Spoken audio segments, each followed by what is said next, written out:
in Washington. His main office like 3 blocks from White House, and a lot of, I call them народные депутаты from United States. It's his patient. Today we will have his presentation or lecture about allergy. We decided we not will be translated because everybody should pick up your English, and I think the professional English is more understandable than just English for communication. And he had a lot of long trip before visit to Ukraine. He have been in Turkey on the Congress, like in Istanbul. And after that he visited Ivano-Frankivsk, Chernivtsi, and now he is visited to Ukraine, to Kiev. It's the first time in his life. And also very important things, his parents, grandparents are from Ukraine. That his blood is originally from Ukraine. Honored to be here. I've had the honor of knowing Professor Leadus now for probably close to 10 years. It is not my first time in Kiev. I first came to Kiev in 1993, before some of you may have been born. So I've been here quite a while. I just haven't been here for a while. But the first time I came was when Ukraine had just become a new country from the former Soviet Union. My background, I'm a clinical professor of medicine. I work at George Washington University in Washington, D.C. Been here since 2010. Before that, I was 30 years at Harvard Medical School.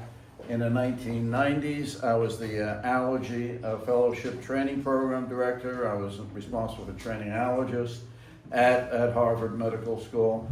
My internal medicine background goes back to a place called Washington University of St. Louis. I was at a place called Barnes Hospital, and before that I was in medical school at Northwestern University in Chicago, and that's where I got introduced to allergy.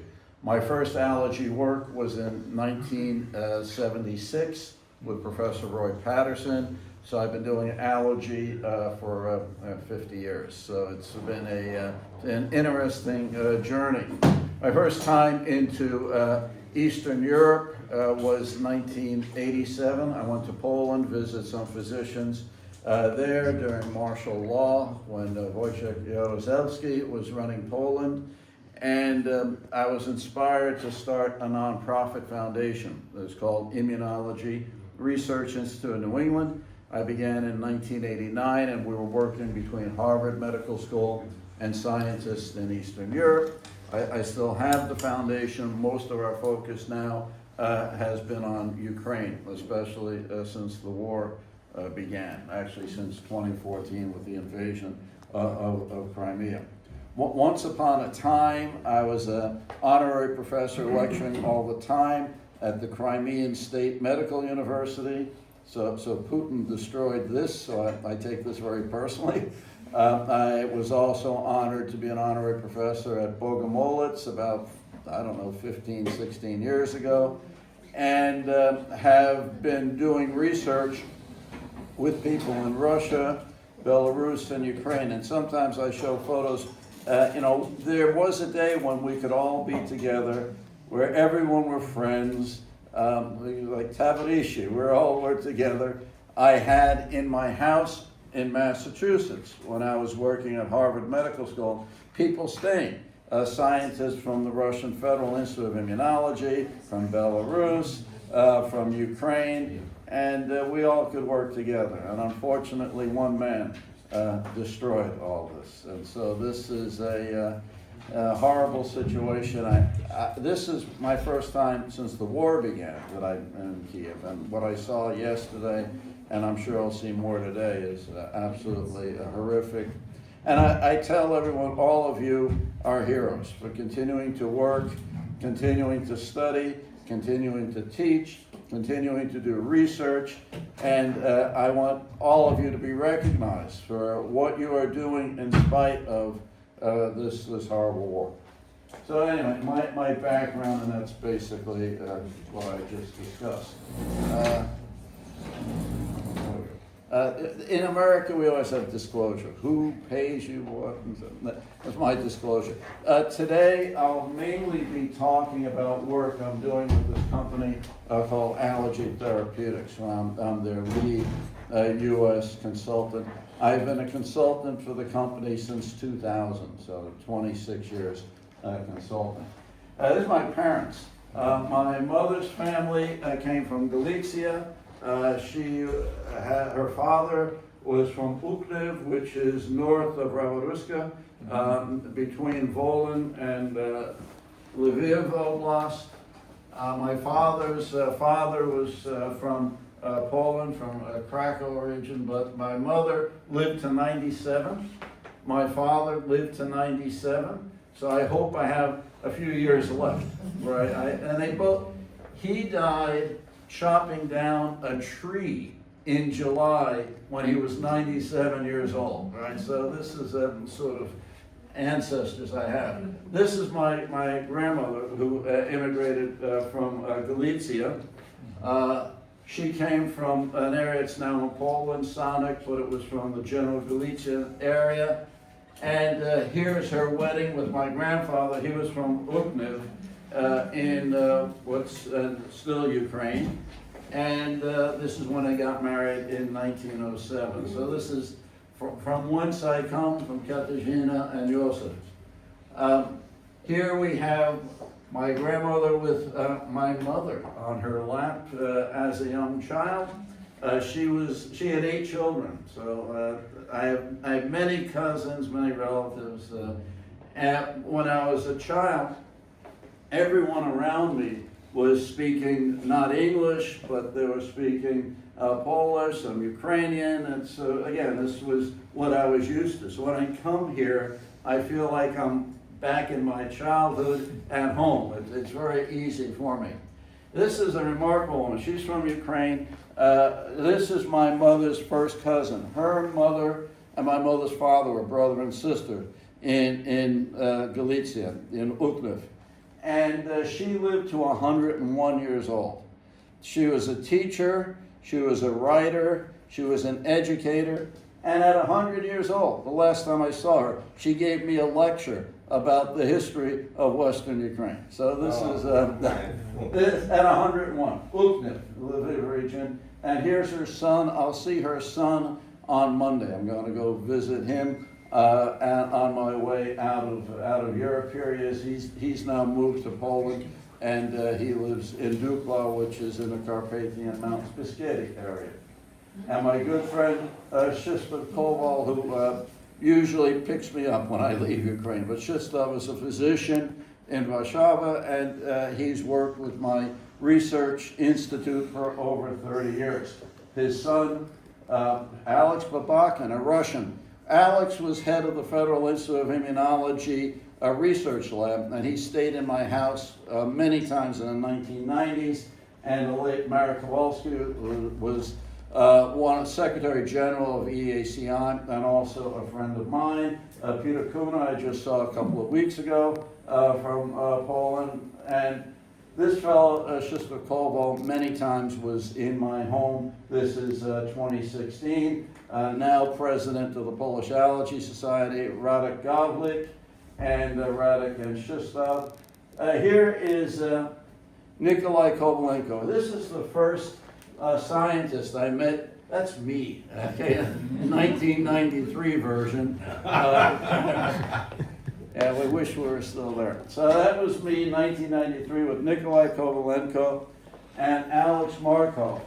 Alex was at the Federal Institute of Tuberculosis. He then worked for GSK, and he's a friend of some of our colleagues here in the audience. His brother was Dmitry Markov. Dmitry recently died. Dmitry was Ukraine's ambassador to the Netherlands, and I think for a while for the United Nations.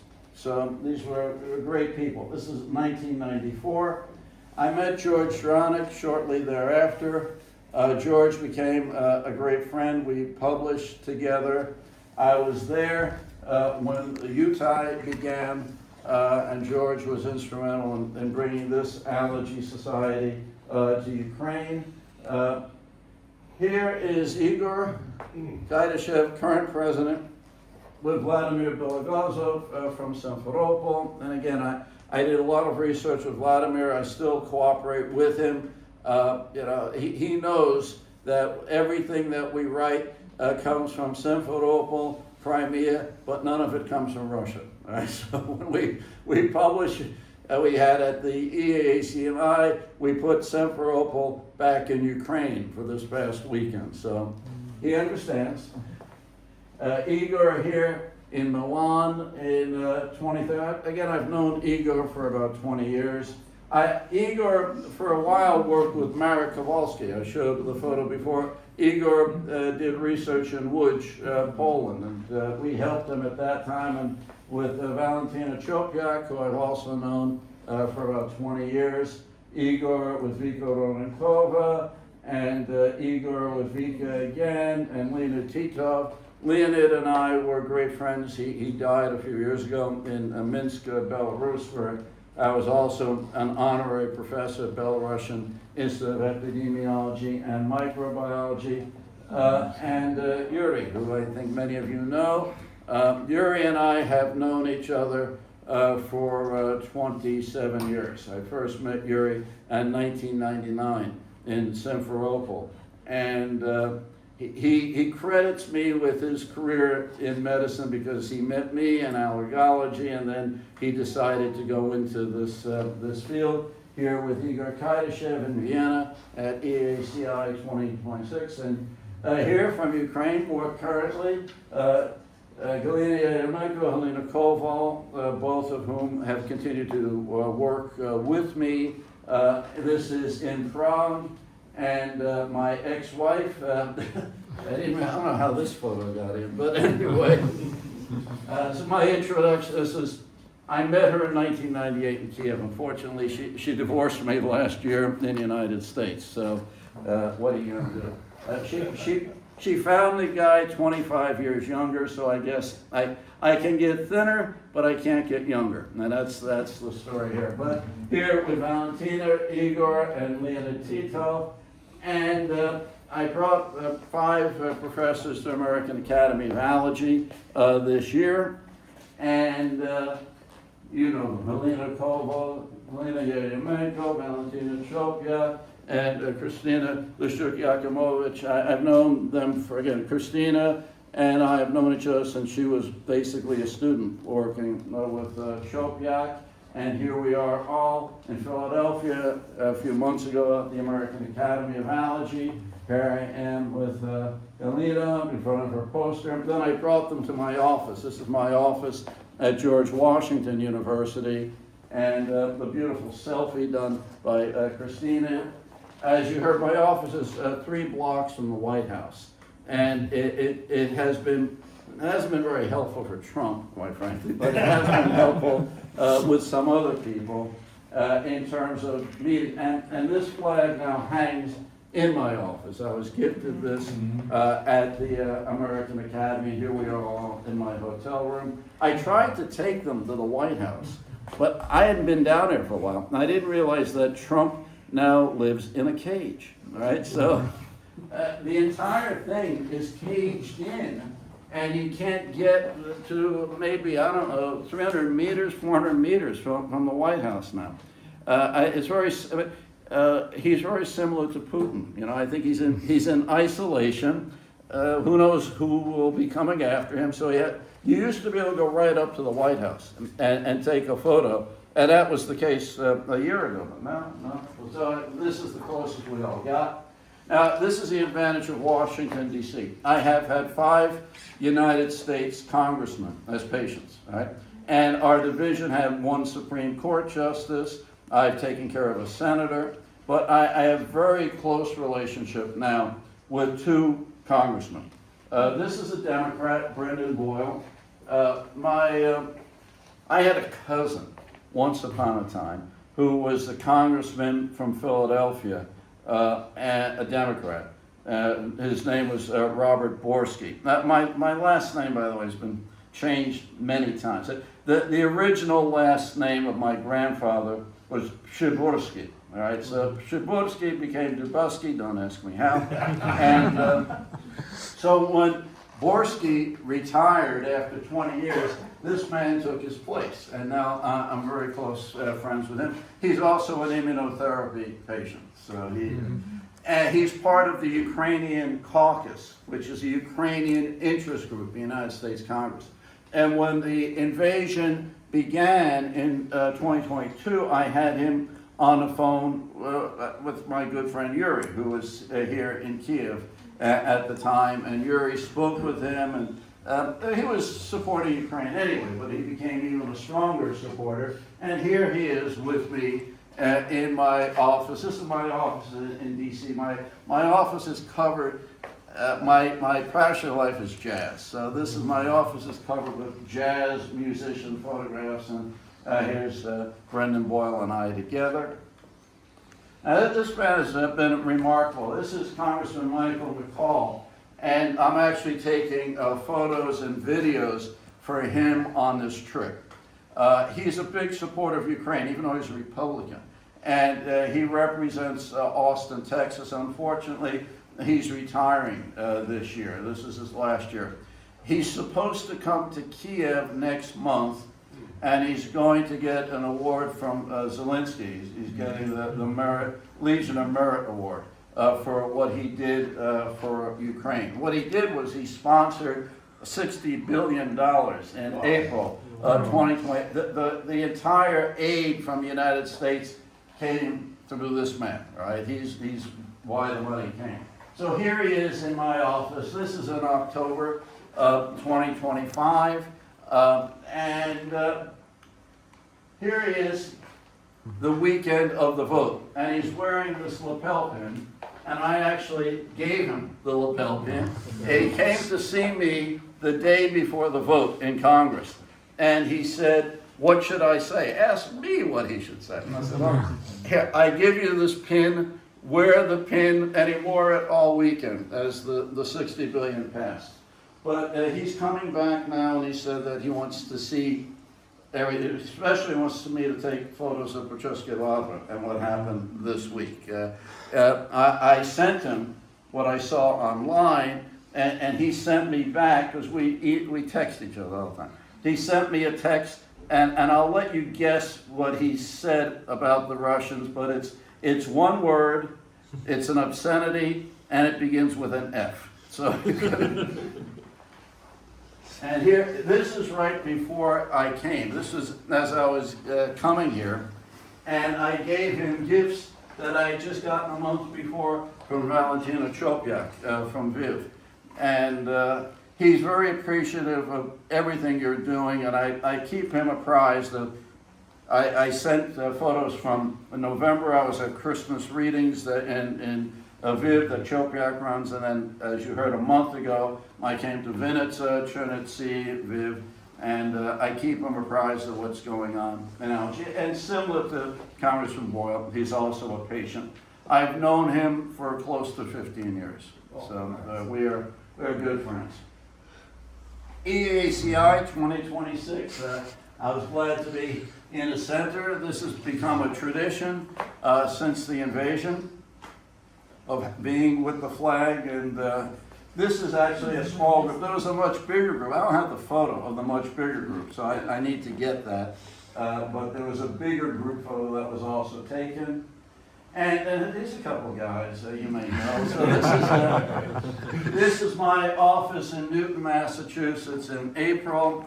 And I'm fortunate to see my good friend, Professor Litas, on many occasions now in the United States. And here he is with me and his son in the U.S. and just very recently. All right, so that's the entertaining part. Now we get to talk about a little bit of science. So I've been involved with allergen immunotherapy basically my whole career. I was at Northwestern where we were doing innovative ideas on immunotherapy, and the concepts are this. We want to make it safer somehow. We want to try to eliminate anaphylaxis. We want to make it shorter so you don't have to get shots for years.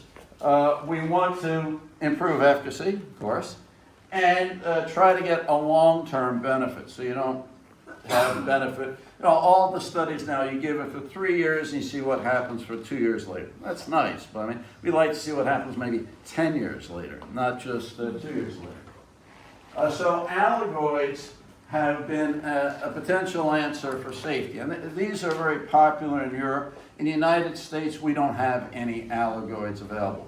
But basically, you take your native allergen and you change it so you lose reactivity with immunoglobulin E, but hopefully maintain immunogenicity so it can still work as a vaccine.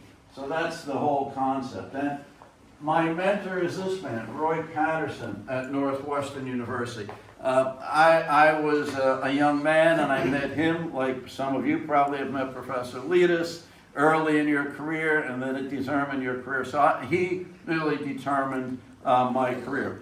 He's an interesting man. He's one of the founders of our field. He's one of the first academic allergists in the United States, going back to the 1950s.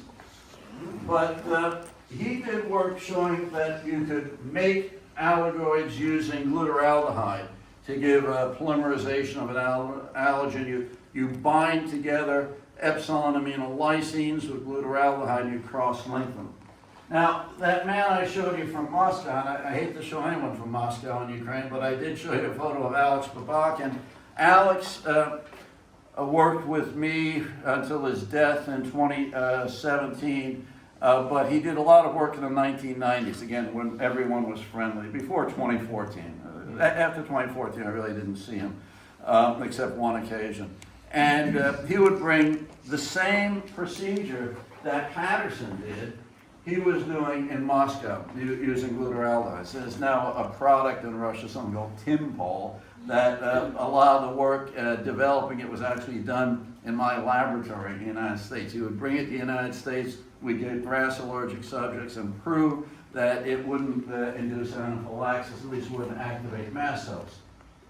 So the idea is you take something raw, you extract it, and you modify it so it no longer activates mast cells and basophils. And what you see is that reactivity to immunoglobulin E goes down, reactivity to immunoglobulin G stays there, and it still is an immunogen, but it's not going to be causing anaphylaxis. And this is Roy Patterson. This man is why I'm here. No Roy Patterson, I don't know who's talking to you today, but it certainly wouldn't be me. He's why I went into the field of allergy, and he published a lot about this. Now, this is a publication from 1980. This work was done in the 1970s, showing you can give a short course. This was 15 injections, beat pre-seasonally, and desensitize people to ragweed. And the critical thing, it was safe, and there was no anaphylaxis. And that was what was critical, because anaphylaxis is what makes allergen immunotherapy potentially fatal. Now, the issue is you have allergic rhinitis. You shouldn't die from allergic rhinitis, right? So you shouldn't die from a treatment, because every year in the United States, 3 to 5 people die from anaphylaxis from allergy shots, right? So this is unacceptable. And here's the work with the modified ragweed. You got less symptoms than placebo over the course of the ragweed season. And he then looked at grass, which is what I'll be showing you next. And the critical thing is with grass, 13 injections, desensitizing people, no systemic reactions, 0 in terms of anaphylaxis. Accelerated dosage, high dose we achieved with the grass. And this work, by the way, was also done at Harvard University. By the time when I left Northwestern in 1978, I went to Harvard, ultimately in 81. And Professor Albert Sheffer, who I worked with at Harvard, was a friend of Roy Patterson, and so the work continued. I was involved with it at Harvard. This is Alex Babakin, Federal Institute of Immunology in Moscow, and he worked with the same modified allergens Patterson did, but he did some other things. He worked with formaldehyde, he worked with various acrylics and succinates, and carbamylation. Carbamylation is still used by one European company that makes these allergens. And it showed that polymers sometimes works for grass and ragweed, but sometimes you don't get good immunogenicity, and that's where monomers may be more effective. But having said all that, the truth is that whenever you modify an allergen, you do lose some of the immunogenicity. So how do you do that and still get something that's effective? And the answer is to add an adjuvant, or add an immune stimulant to this thing. So you lose some of the immunogenicity, and if you add an adjuvant, you can boost the immune response and actually get a good clinical response. So what I'm going to talk about next is work I've done with Allergy Therapeutics company, a British company. It was Bencard before it became Allergy Therapeutics in name. Working with 1 and then 2 adjuvants, so we showed a cumulative effect. So I'll talk about microcrystalline tyrosine, which is literally a crystal of tyrosine that is a Th1 stimulating adjuvant. TLR4 agonist monophospholipid A. This is a modified version of endotoxin. This is a lipopolysaccharide. And then more recently, virus-like particles that come from a cucumber mosaic virus. They're not toxic to humans, to which you add 2 adjuvants, tetanus toxoid and E. coli RNA. And again, this is an adjuvant system that we're testing now for peanut allergy. We think, we may have the food allergy vaccine. And we're looking for research. Everybody knows that we'll need more research sites, because amazingly, you can't get people to volunteer so easy to do this, because it's an injection and what could happen, etc. All right, so monophospholipid A adjuvant was developed by a company in Seattle, Washington called Corixa, and it's derived from bacterial lipopolysaccharides. It's a very strong T helper 1 boost. Steve Durham from the United Kingdom did some of the seminal work showing how this could work in the context of an allergy vaccine. And he looked at grass pollen, and again, what was done was to take grass pollen extract with or without monophospholipid A, stimulate monocytes, see what happened, and It's okay. welcome to Ukraine. Yeah. That's tough. Now you get the video of this. The Yeah, man continues to lecture during an air raid. All right. So what was shown here is that using this adjuvant, interleukin 5 was reduced, gamma interferon went up, and this gave you a Th1 shift in terms of immune response. And it was dependent on monocytes. You take monocytes out, you lose. It's also dependent on interleukin 12. Interleukin 12, monocytes, Th1 response, and this was the basis of what we then did with this adjuvant. Now, this same adjuvant, MPL, has been used by GSK in 2 big vaccines. Respiratory syncytial vaccine that's available now in many parts of the world, and a herpes zoster vaccine. And both of them are short course. The respiratory syncytial virus is 1 shot, the herpes zoster is 2 shots.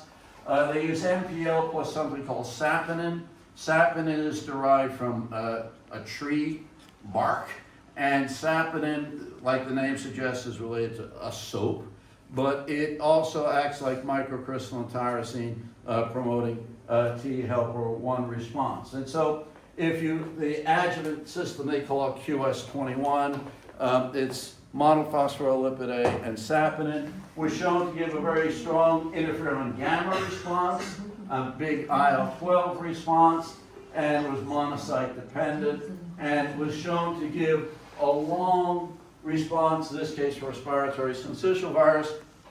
1 injection gives at least 3 years of benefit, and it gives not only a clinical benefit, but an immunologic benefit, which is shown here. And if you take a look at markers of immune response, you get evidence of a T helper 1 immune response for more than a year.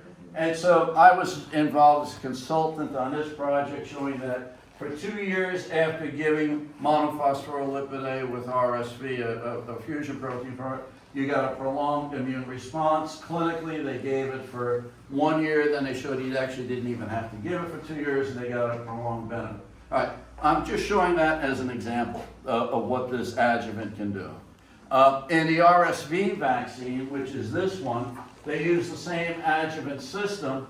And if you take a look here, this is 8 years of immune response. They now have data 12 years of immune response without loss of the response. It doesn't tachyphylax. I mean, it remains the same. This is antibody response. This is cellular response in terms of showing immunogenic response to these 2 injections. Long-term benefit has gone on, and you can see this is the number of years. They went 4 additional years, they got up to 12 years of benefit for this zoster vaccine. Anyway, so the concept is you can make this adjuvant system and get a very long immune response with minimal intervention. So these 2 men are from the UK. Stephen Warnecki, as his name suggests, originally from Poland, and Alan Wheeler from the UK put together monophospholipid A and these microcrystalline tyrosine crystals and developed an adjuvant system. Now, microcrystalline tyrosine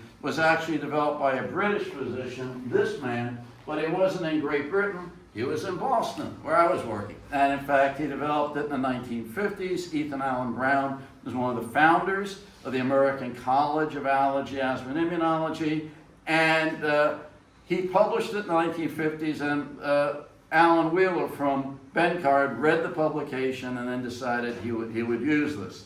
So this man's patients, by the way, when I began work at Harvard, I was taking care of some of his former patients. So it's kind of interesting how life goes. So you make a depot with the microcrystalline tyrosine. It acts as a way, this is the crystals, what they look like. And it gives a very strong response. This is a boosted allergen-specific IgG. This is using ovalbumin as a model allergen. And what's shown here is you get a big response in laboratory animals. This is in mice that's consistent with what would be in humans a Th1 response.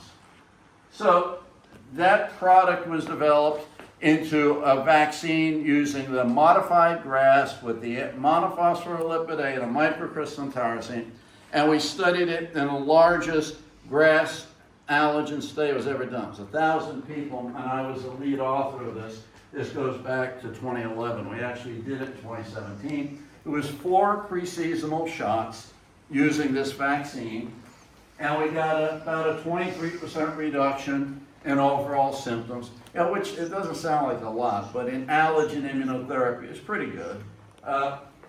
We showed complete symptom score, entire season, peak season, everything improved, and we got a big boost in allergen-specific immunoglobulin G, and critically, we had no anaphylaxis.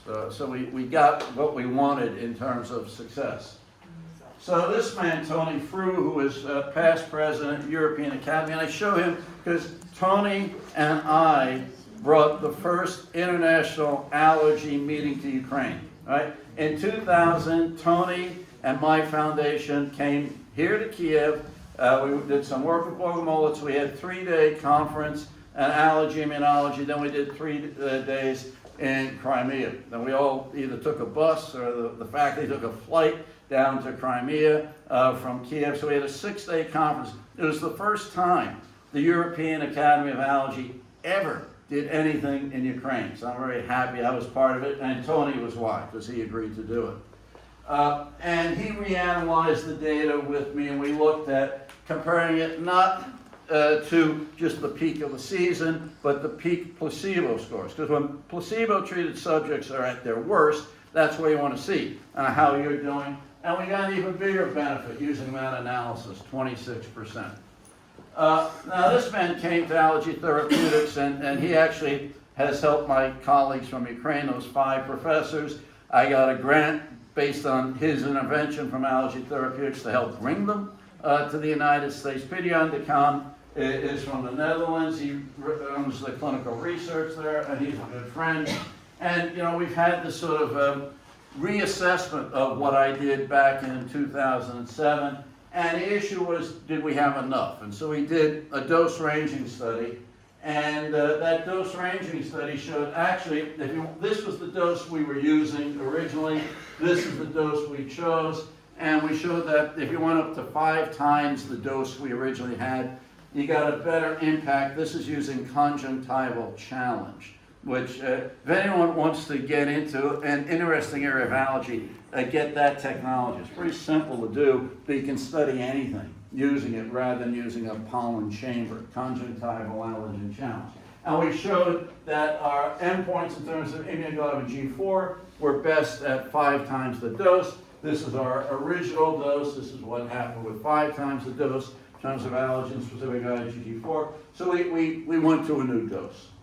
We then explored dosing, not just the dose. We had been doing this originally with weekly doses, but then we saw, well, maybe weekly doses weren't ideal, and we went to monthly after the first 3 doses weekly. And that was due to a couple of Bachman and Kundig, I'll show you later, from Switzerland, said we weren't doing it right? In order to get a better immune response, we had to spread out some of the doses.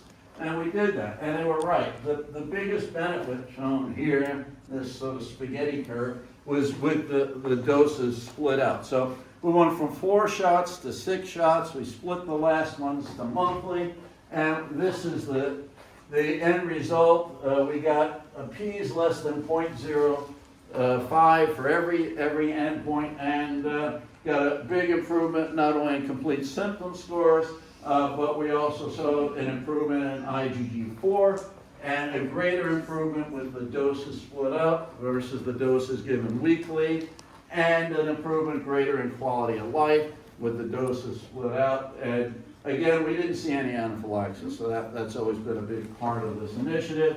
IgG4 went up, and the extended regimen gave the biggest benefit in terms of both clinical benefit and immunologic benefit. We then took a look at, well, let's study this again, but do an adaptive study. This is the new way to save money. So you run your study, you say it's going to be 2 years, but after the first year, you have somebody you don't know break the code. So you don't know, they know, and if you hit a really good P, not a P of 0.05, but a P of 0.015, right? Then you don't have to continue the study. You've shown that you can have success with 1 year. So that was an adaptive study, and we showed, again, a similar sort of benefit, and what you see here is the end result of the treatment versus placebo, 90% compliance, and the p-values now, oh yeah, wow, this is, everything is like remarkably effective, way under 0.05, and we got a big boost in quality of life using 2 different analyses, and we got a big boost, 6-fold boost in IgG4. And then this man began doing work with us. This is Mohammed Shamji. Mo is a friend. I met Mo at a consultant meeting for ALK 10 years ago, and I said, you got to consult for my guys. And he came over and began consulting for us. And he's a wonderful man and always expresses gratitude that I made the introduction. He's now president, he's not president-elect, he's president of EAACI. And so he's done some really innovative things. He's shown that success with allergy immunotherapy is not only production of immunoglobulin G4, but immunoglobulin A1 and A2 directed towards the allergen. And he's found that our system does that this adjuvant system works. Again, we had high compliance. We did a meta-analysis showing that the impact we got is similar to GRAS sublingual immunotherapy, and we're now doing a long-term pediatric study. And I was in Istanbul meeting with investigators as we're still recruiting. We've gotten through the first year, we're in the second year. It's a 5-year project. We're doing traditional long-term benefit. 3 years active treatment, then 2 years, see if we get a persistent benefit. So this is where we are right now. So we think we've gotten better safety. We don't see anaphylaxis. We think we're going to have good efficacy. And this is the real thing that could be fantastic. If we really have, like the zoster vaccine does, if we can really show long-term benefit, we could potentially cure people, maybe, in 6 injections. Now, we got grass, we got ragweed, but this is the most exciting. I'll close with this. That virus-like particle we're applying to peanut allergy, and we think we may have the first vaccine for food allergy. And it's a platform you could apply to any food that you have a recombinant allergen for. You know, and food allergy is a big deal. 2% of the Western population has peanut. Overall, food allergy is about 5% of the population. You can take sublingual tablets are being developed, but we don't know how well it works. Sublingual drops. You can take oral immunotherapy. Everything that's out there for food allergy, you have to take every day the rest of your life. I mean, this is no cure. This is just a temporary fix. It's only good for however long you decide you want to take it. So we want to try to develop a vaccine that will give immunomodulation, and these are the 2 men. I always like to credit who they are. Kundig and Bachmann from Switzerland developed this platform, and this is it. This is a cucumber mosaic virus. Tetanus toxoid has been added into it, and this E. coli RNA has been added in as immune adjuvants, and you pop on it a recombinant allergen, and that's ARA-H2. Now, the good thing about peanut is we know what causes anaphylaxis. We know the major recombinant allergen, and you can synthesize it, put it on this particle, and you add your 2 adjuvants, tetanus toxoid, RNA, you get a big toll-like receptor 7 and 8, non-Th2, Th1 responses based on those 2 adjuvants. And the way they spread the allergen, the RH2, out is it's far enough apart that it can't cross-link immunoglobulin E molecules on mast cells. That's the critical thing. So far, we've seen no evidence of anaphylaxis with this. So just in brief, we have ongoing initiative now. We've studied healthy people. We're studying now peanut allergic people. In animals, you always got to begin in animals. In animals, we showed that they did get anaphylaxis after we sensitized them and used this approach, this platform. And they got a big boost in Th1 responses. This is looking at the RH2 responses and some Th1 parameters. We've done basal activation testing. We've done B regulatory cell assays, T cell assays. All this has been done by Mo Shamji. So we're lucky that we have him working with us.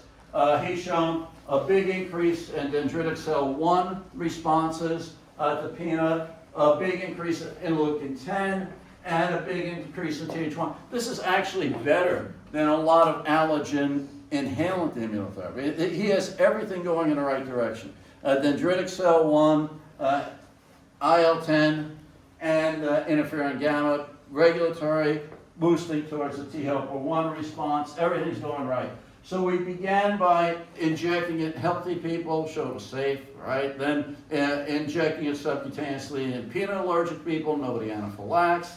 And now we're giving multiple ascending courses to people who are peanut allergic, and just 6 people in each cohort. It's a phase 2B study.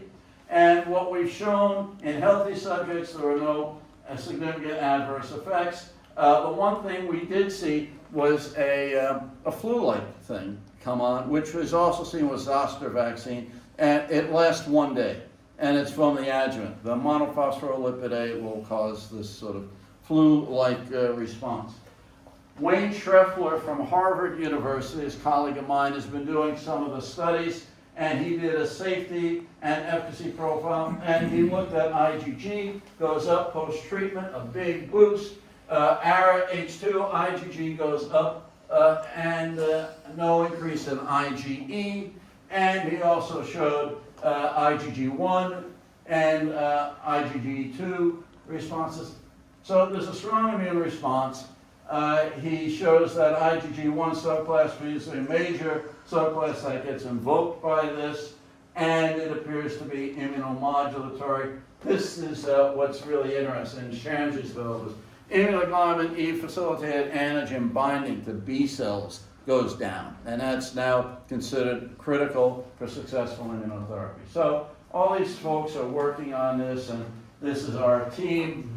Matt Kramer, Matthias Kramer from Bencard, me, Pidyon Nakan, Mo Shamsi, and Janice Lehati are the people who are developing this vaccine. So in conclusion, modified allergen immunotherapy has been around for 50 years. Roy Patterson, we think with our current adjuvant system, we should have a much better problem. Oh, by the way, the GRAS modified allergen adjuvant system just got approved in Germany. All right, so Germany is a world leader. Back in October, it's called GRAS Muno, but it was the first allergen vaccine to go through what's called the TAV German regulatory process successfully. So we're very happy about that. And we got the virus-like particle, first in human peanut vaccine. This platform, this cucumber virus with the two adjuvants, could potentially be used with any recombinant food if we show it works. So it works in mice, right? And safe in humans, no anaphylaxis so far in peanut allergic subjects. And all the parameters Shamsi's looked at shows immunologically we're going in the right direction. We should have success. So thank you, and слава Україні. All right? Шановні друзі, у кого є запитання, ви маєте унікальну можливість сьогодні поспілкуватися. Можете задавати англійською і українською переводом.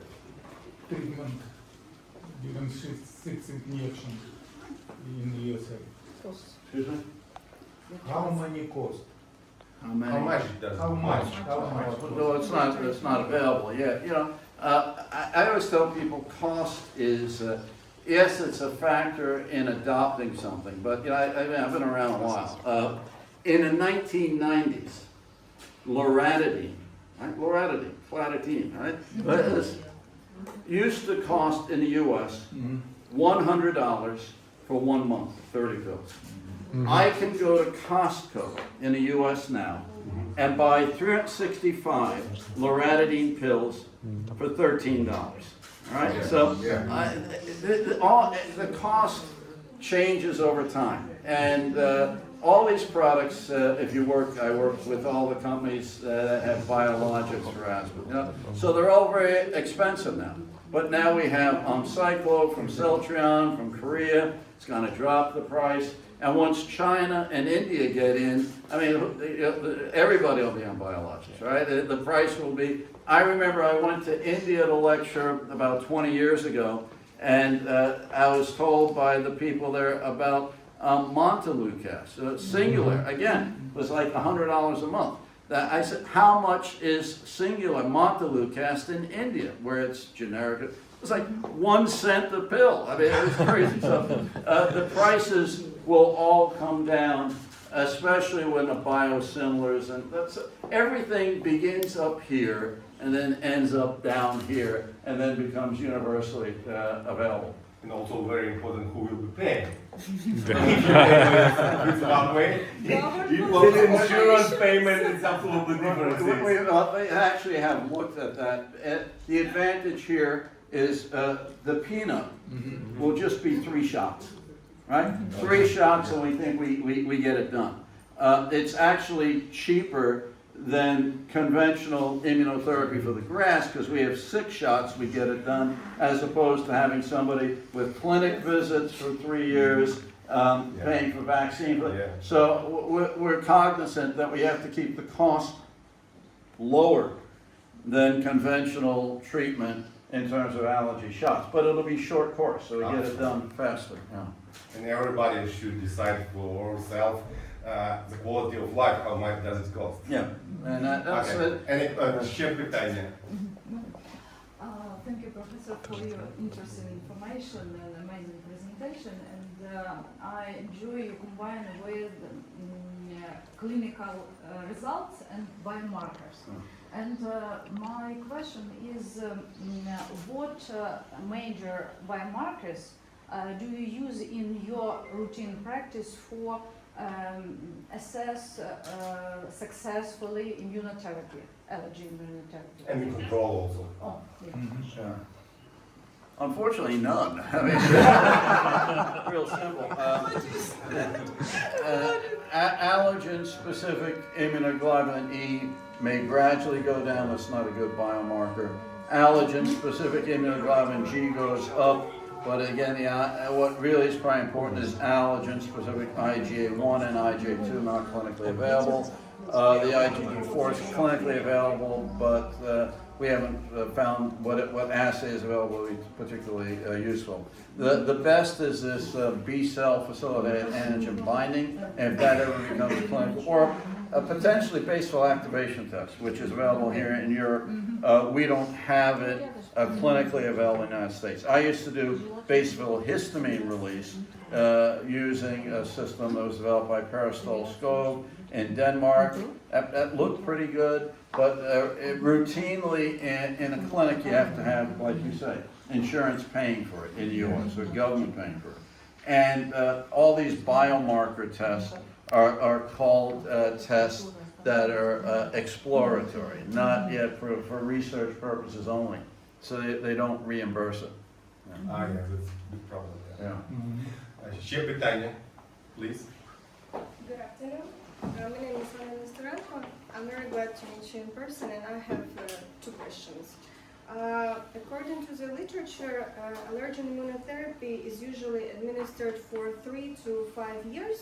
Maybe have you ever continued allergen immunotherapy for one single patient longer than for 5 years? And then I will have a second question. Okay, first question is yes. I have people who are on monthly injections and they want to continue it, and who am I to say? The problem is we just don't really know. And again, years of watching these patients, some people truly develop complete immunomodulation, disease gone. They take no medication, and those people eventually stop the shots, even if it's 5 years, 6 years, whatever. But some people just develop a temporary tolerance. And I say this is very similar if any of you have done drug desensitization for penicillin allergy. I don't know if it's commonly done, but in the United States, if you're penicillin allergic and you need surgery, we do penicillin desensitization. You can do it orally with advancing doses from very small to very high, but then you have to stay on it every day, right? So you have a temporary tolerance, but that's it. You're not actually immunologically permanently changed. And so some people, allergy shots are the same way, right? Where they have a temporary benefit, meaning that if you stop the shots, everything comes back, symptoms come back, and those are the people that need to keep taking the stuff. Truly, I have some people on allergy shots, I hate to say it, about 20 years, right? And they don't want to stop the shots because they know if they stop it, things begin to come back. So there are really two groups. Maybe there's a third group that doesn't respond at all. Then there are people who get a great immune response and they can probably stop it. And then there are people who get this tolerance, like with penicillin, where you have to take it for a long time. That's why I am very much against a dogma. This is what you must do. At the years of being in this field, all of it's ridiculous, right? And it's all guys sitting together in a room telling the rest of the world how to behave. The reality is medicine is very individual. Everyone in this room looks different, right? Everybody has got a little bit different immune response. You can't throw all of us into the same basket and say we're all the same. And that's just DuBuske dogma number 1, we're not all the same. That's my dogma. My dogma is don't believe anybody else's dogma, because we're all very different. You can't put everyone into the same spot. You are all in the way to the personalized medicine. That's personalized medicine. Right, Exactly. the best of one. Yes, exactly. Ще питання. For For example, if we have a patient with allergic rhinitis and a history of anaphylaxis to the allergen for which we would like to initiate allergen immunotherapy, should this patient receive allergic immunotherapy under the supervision of an anesthesiologist? In such a case, if anaphylaxis occurs during treatment, is the presence of anesthesiologist required in this case? I've never done it. Okay. And I've desensitized a lot of people who I've desensitized people who had anaphylaxis to immunotherapy. And now this is a funny thing. If somebody has anaphylaxis to immunotherapy, the best thing to do, you reduce the dose, but have them come back right away. Right? That sounds strange. You don't want to wait because there's a refractory period after the mast cells have discharged. And during that period, they won't react, right? So what I do a lot of what we call rush immunotherapy. We have somebody sit in the office and we'll go through, I have 5 concentrations I use, from low to high, and we'll go through an entire bottle of 15 injections in one visit. We just keep advancing. Sometimes they anaphylax. If they do, they'll come back 2 days, 1 day, 2 days from now. You're still in a refractory period. I'll cut the dose back, and we'll do, and it's almost always successful, you know. And in fact, this phenomena is a problem that I was involved in legally. I gave legal testimony against this was not a politically good idea. I gave legal testimony against the past president of the American Academy of Allergy and Immunology, all right, who had a patient die from a venom reaction. A sting, right? Why did she have the patient die?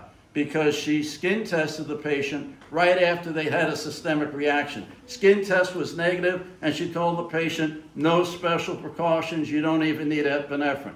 It was a young Polish-American dentist who then got stung about a year later and died, all right?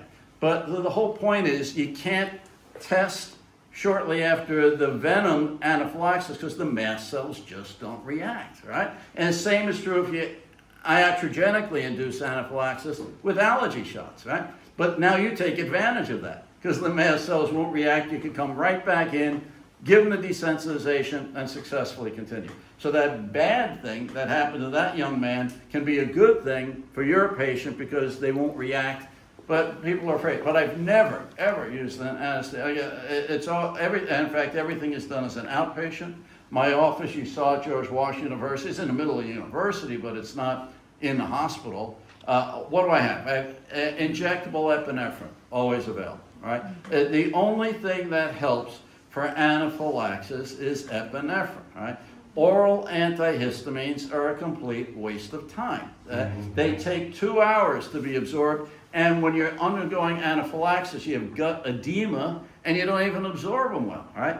Injectable antihistamines still take 30 minutes to an hour to get a good blood level.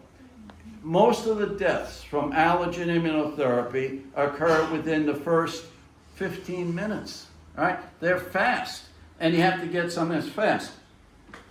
It used to be state-of-the-art subcutaneous epinephrine. Now in the United States it's intramuscular epinephrine.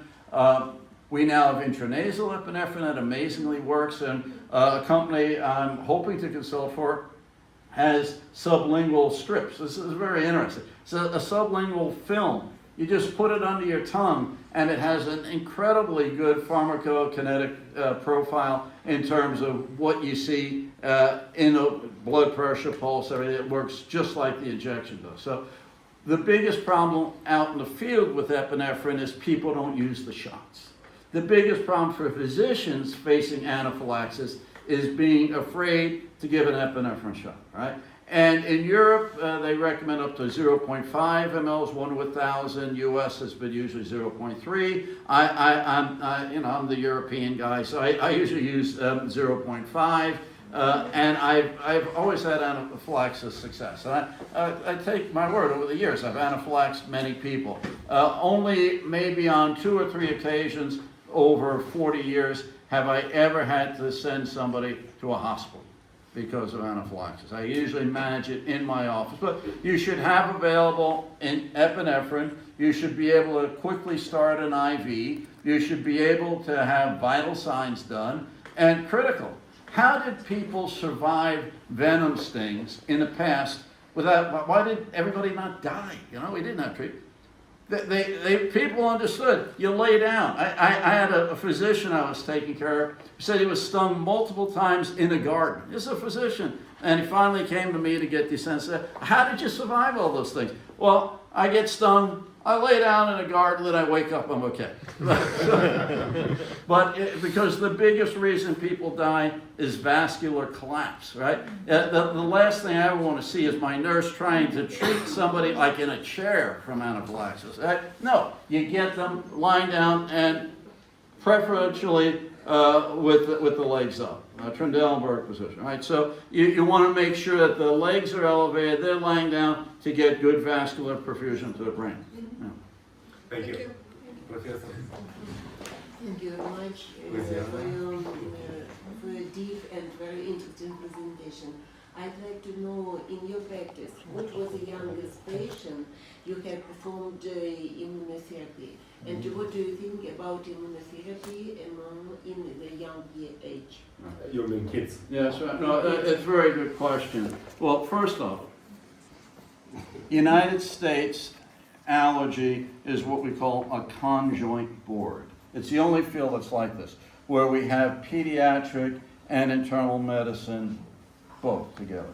But having said that, I'm an internist, all right? So, and my pediatric training in allergy was a total, over a 3-year period, I went 24 days.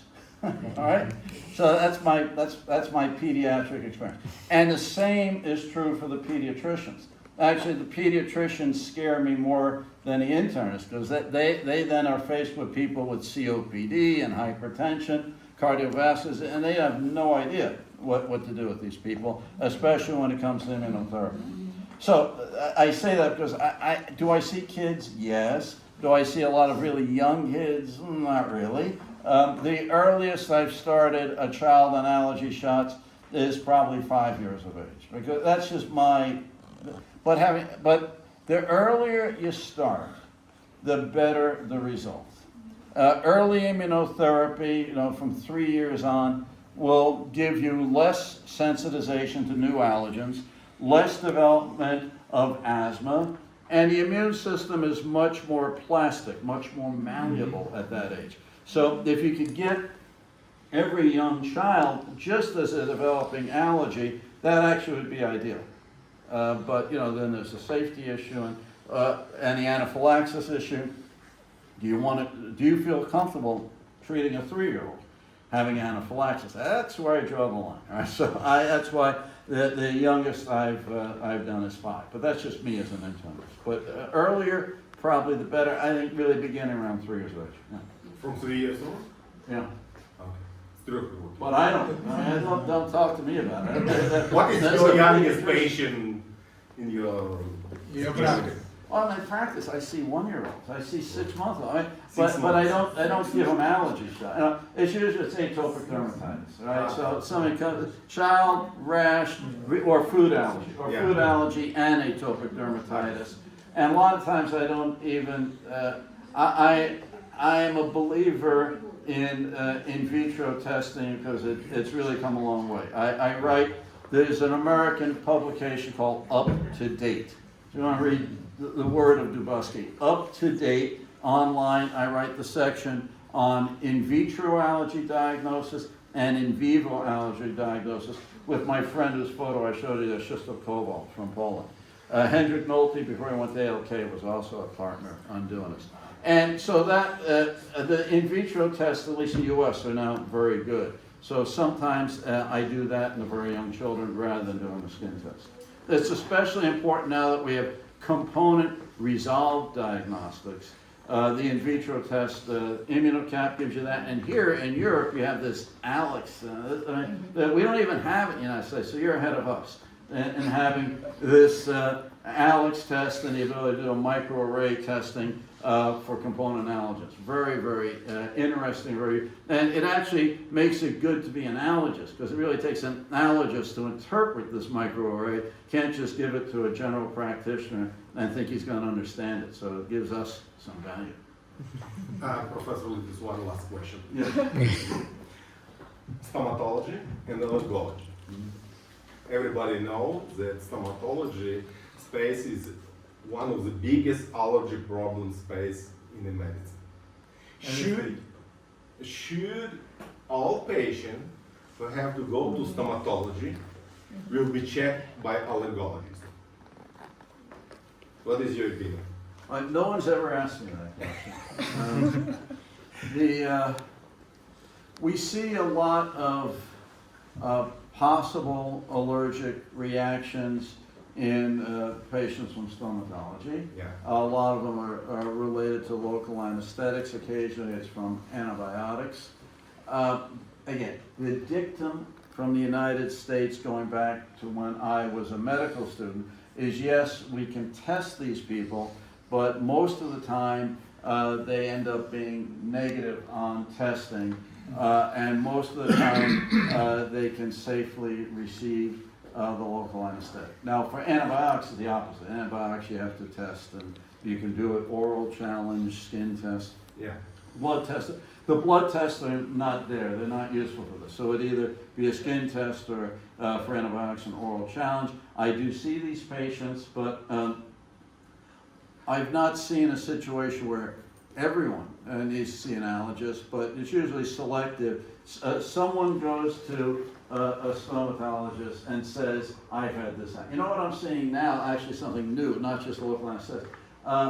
The metals, because of the implants, the dental implants. So people are coming to me concerned, dental implant, it had failed, maybe it's a reaction to the metal, and can you do patch testing? Yeah. So I'm doing, we now are doing more stomatology-related patch testing for the implants. And maybe you can make the argument there. I don't know what the predictive value would be before somebody's getting an implant, but, and I've heard implants are done here. Yeah. In fact, people said I should go to Kiev if I need an implant.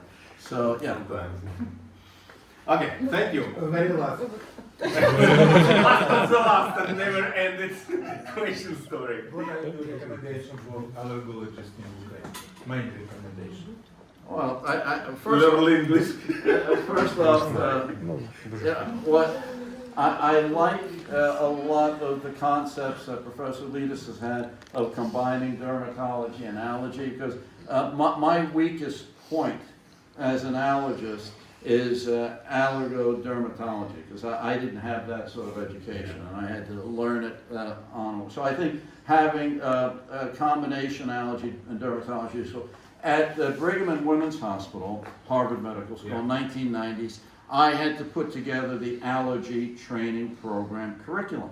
And we had this like revolutionary change in that I had the allergy fellows work in dermatology, I had them work in rheumatology, I had them work in renal with transplantology, I had them work in hematology, in rheumatology with autoimmune disease. So I think that to understand clinical immunology takes a lot of education. So I would recommend that young people in allergy also become really good clinical immunologists. And that means understanding all these disciplines of clinical immunology. And that's true in the United States, it's true here. I just want to say I admire everyone again who continue to work in spite of everything that's going on around you. I find it amazing.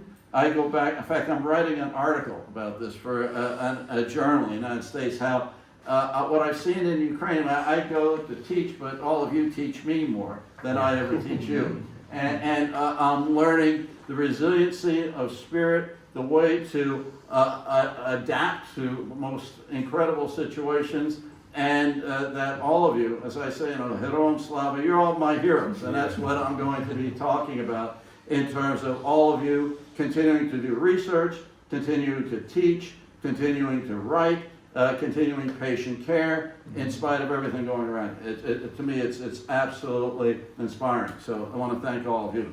Thank you. A lot women's question. Professor, very interesting information about VLP peanut vaccine. My question is it possible for other food to treatment for other food allergy, for example, milk or egg allergical reaction, such approach? Yeah, oh no, that's what we hope. I mean, you're why I have to talk to investors, all right? That is the exact question. If we have a recombinant allergen that we can synthesize, that we know is a major trigger of anaphylaxis, then it should be. Right? Because we're not just taking crude allergen here. We're taking a specific recombinant. We're attaching it on this virus in a very specific way to keep the allergenic molecules far enough apart that they can't cross-link immunoglobulin E on mast cells. So it's all very, it's Swiss, that's what you expect from Switzerland, very specifically engineered. But you need to know the recombinant allergen and you need to be able to synthesize it. So any food allergen where we know the recombinant that is major responsibility for clinical anaphylaxis, we should be able to do. Thank you very much. Зараз ми робимо спільне